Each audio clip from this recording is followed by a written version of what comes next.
A house-sized system to power your whole load might have somewhere between 20 and 30 of these. The solar energy industry has changed a lot since Dr. Gay Cano founded ETM SolarWorks, at the time of its founding the only upstate New York company to provide solar energy services.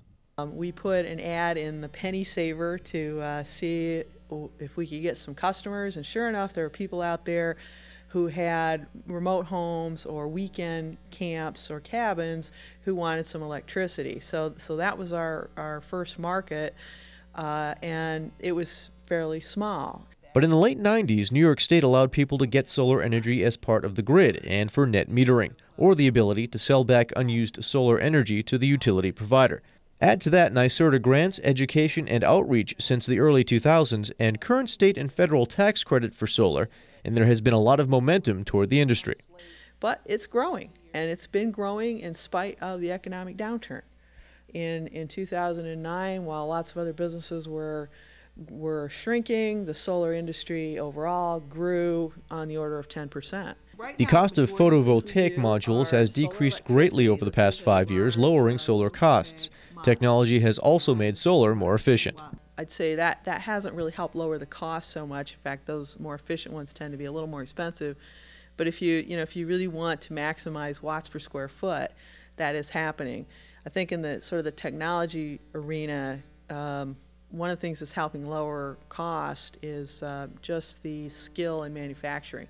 The manufacturers are becoming very good at what they do. If you're on a budget, you can start with one of those panels and one inverter. This is the inverter that converts the direct current from the solar module to alternating current.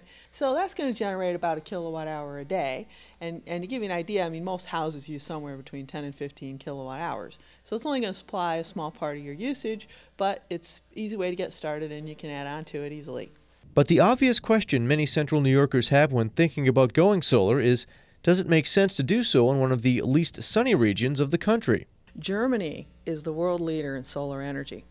Now, the sunniest place in Germany has the same irradiance, the amount of sun, as Juneau, Alaska. Every place in New York has more sun than the sunniest place in Germany. And Germany is the world leader in deployment of solar. So we have enough sun, but does solar save you enough money to make up for the initial investment? Even in New York here, the economics are pretty good, especially as you go to larger systems.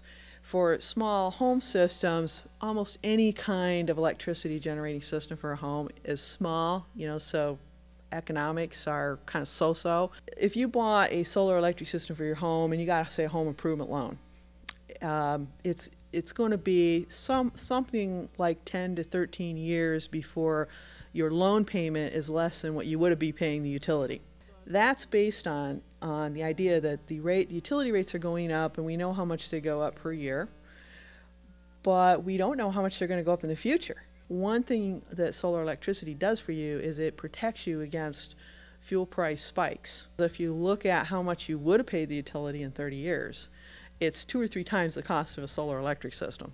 So even now, it's a pretty good deal. But what does the future of the industry hold for solar businesses and consumers?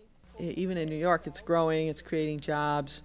We're installing more systems. Right now, we're enjoying some federal money. There is work going on to have a different kind of incentive, more of a performance-based incentive that could be more ongoing to gradually but consistently grow the industry and make it more accessible. And the more we do in New York, the cheaper it gets. And we want to have some incentive structures to allow for larger systems on, say, schools and municipalities and businesses, simply because that tends to drive down the cost and bring more solar power into the mix. And I've been here this long, and it's done nothing but get bigger and less expensive every single year.